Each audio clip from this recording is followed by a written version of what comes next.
저 국정책 처음 하는 분 안 계시죠?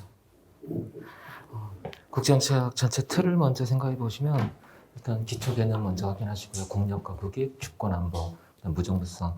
일단 문제를 보면요. 여기 있는 5개 개념인데 이걸 3개를 묶으면 국력과 국익, 이거를 이제 뒤에 가면 능력과 의도라고 쓰기도 해요. 능력과 의도. 그 다음에 주권과 안보 묶어서 보시겠고요. 예컨대 안보라고 한다면 주권의 보전을 일단 기본으로 하겠죠. 그 다음에 이건 무정부성이라는 국제질서 혹은 국제정치 특징에서 나온 거라고 보시면 되겠고, 셋 중에 하나 혹은 둘과 연관되어 있다고 보시면 돼요. 자, 그 다음에 국정치 이론과 패러다임이 있겠고요. 그 다음에 이걸 적용해서 이제 개별 이슈에 대한 적용 부분이 있어요. 그 다음에 이제 외교사, 그 다음에 이제 동북아 질서 혹은 세계 질서 전문가, 한국의 대전략, 이렇게 크게 나눠보시면 되겠고, 이론 패러다임 이슈 외교사에서 대충 한 문제씩이라고 생각하시면 되겠는데, 이걸 이제 한국과 엮어서 내기도 하고 외교사를 국정치 이론과 엮어서 내기도 하고요. 그래서 엮어서 내는 문제가 나온다면 대충 한쪽 뭐 하나하나라고 엄밀히 딱 잘라서 말하기 힘들겠죠. 자, 그러면 무정부성이라는 개념 가지고 일단 국정치학에서 어떤 맥락에서 접근하는지 먼저 확인해보고 들어가도록 할게요.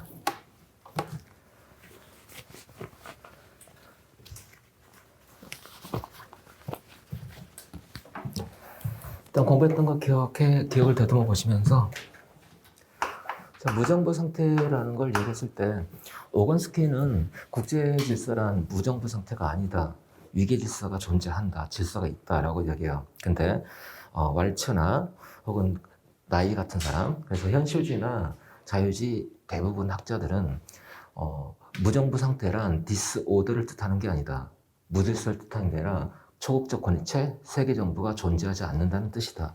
그래서 일단 요거는 기억을 해주세요.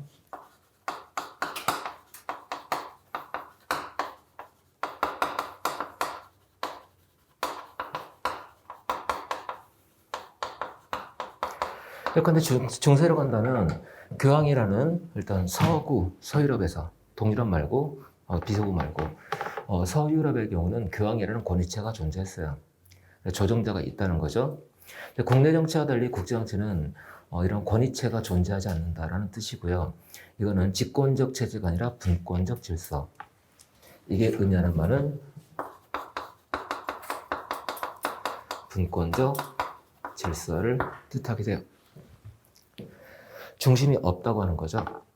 근데 실질적으로는 이게 위계 질서를 가지고 있어요. 힘의 분포에 따라서 분권적 질서라고 했을 때 여기 두 가지 의미가 있어요. 법적으로는 국제법상 평등한 주권 국가들 간의 관계다. 하지만 실질적으로는 불평등한 관계라고도 설명해요. 기억이 나나 생각해 보시고. 자, 그러면 여기에 대해서 그게 세 가지 견해로 나눠볼 수 있겠다. 홉스적 시각에서는, 홉스적 자연 상태, 무정부 상태에서는 현실주의자들이 이렇게 바라보는 거죠. 이때 무정부 상태란 이거는 보호부재를 뜻한다. 스케리티가 부재하다는 거죠. 게다가 국내 정치에서 여러분이 어떤 그 침해를 받았다면, 권익 침해를 받았다면 국가가 개입해서 이걸 교정해 주겠죠. 하지만 국제 정치에서는 그런 존재가 없다는 이야기예요. 따라서 이로부터 불가피하게 자구, 셀프, 자구 논리가 작동될 수밖에 없는 자구의 세계다. 혹은 자구의 논리가 작동될 수밖에 없는 질서다. 따라서 모겐소에 따르면 이런 면에서 국제정치란, 자, 모든 행위자는 자신의 이익을 극대한 합리적 존재로 가정해 봅시다. 그러면 나의 이익과, 근데 국내 정치에서 생명, 신체, 재산 이런 것들이 되겠죠. 이런 나의 이익 혹은 나의 생존, 이 모든 것들은 스스로 도울 수밖에 없다는 거죠. 자구, 자조. 따라서 국가이익을 추구한다. 국가이익은 결국 국가의 힘이 결정할 거예요. 그래서 국력으로 정의된 국가 이익을 추구하는 과정이 바로 국제정치 본질이거든 이라고 설명을 해요. 자, 근데 신현실주의는 이걸 약간 틀죠. 전통적 현실주의는 국력으로 국익을 정의했는데 신현실주의는 안보 극대화를 추구한다고 봐요. 권력 극대화가 아니라 안보 극대화. 이 점에서 일단 수정되면서 신자가 붙는다고 보시면 되겠고 공통점이 있어요. 모든 현실주의 공통점이라 한다면 파워 폴리틱스라고 부르는 권력 중심이고요. 권력 중심성이라고도 하고요. 그 다음에 국가 중심으로 모든 걸 설명합니다. 비국가 행위자들, non-state actor들에 대한 분석은 안 해요. 그래서 국가 중심성이라고도 합니다. 일단 이 두 개가 빠지면 현실주의가 더 이상 아니다라고 보셔도 돼요. 그 다음에 한 마디 덧붙인다면 자구를 추구하는 과정에서 안보 딜레마가 불가피하다고 봐요.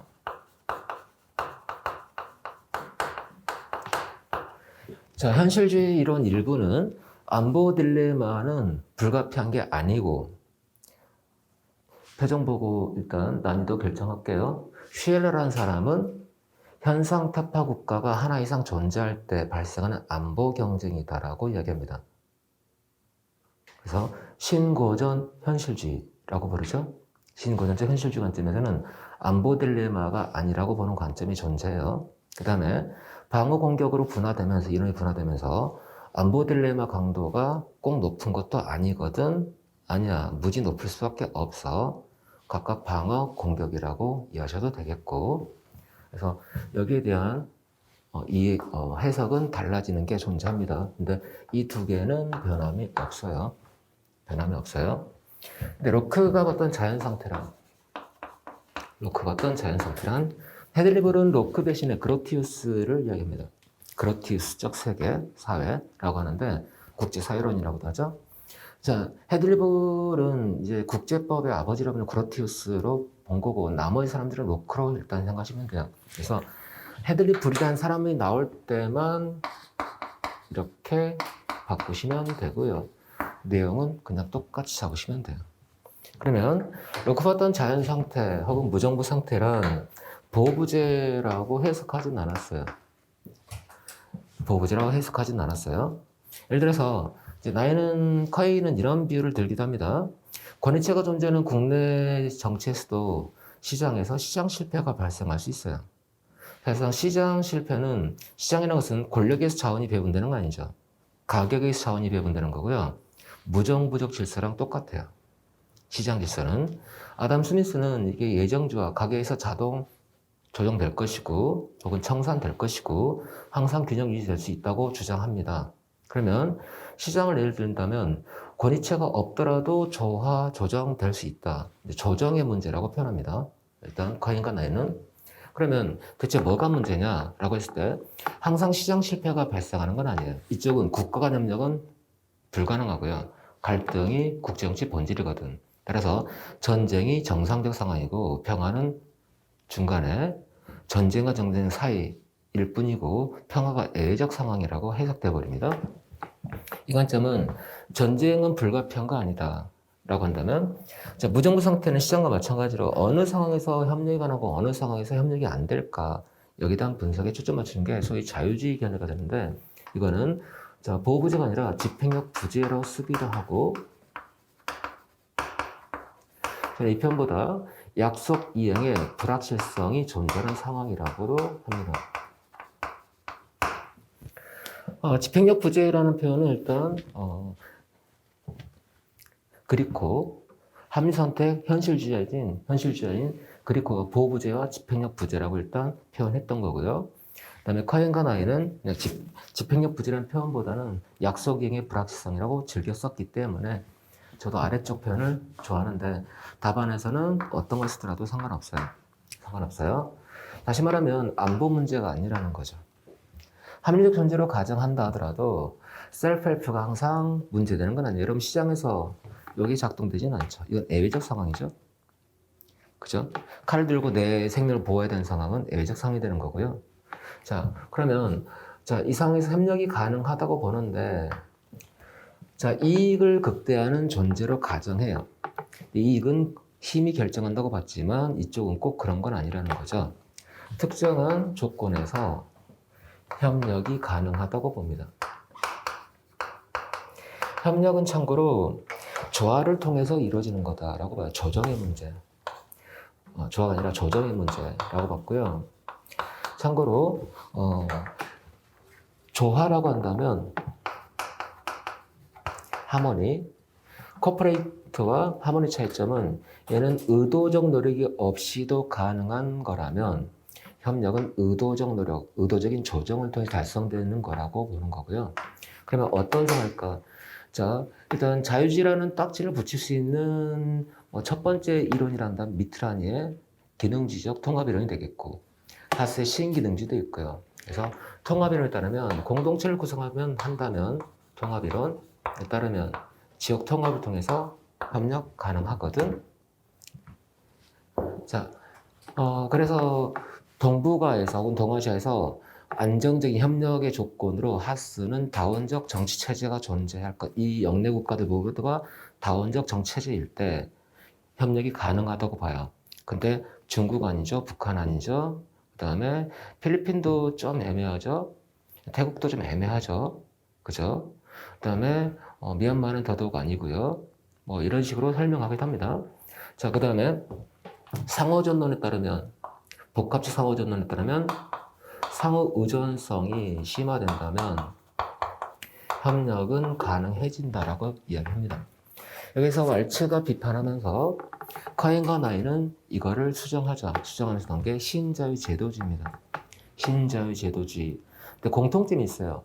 자유주의라는 부르는 이론들의 공통점은 레짐이 형성된다면 레짐을 통해서 협력이 가능하다고 보는 건 공통적이에요.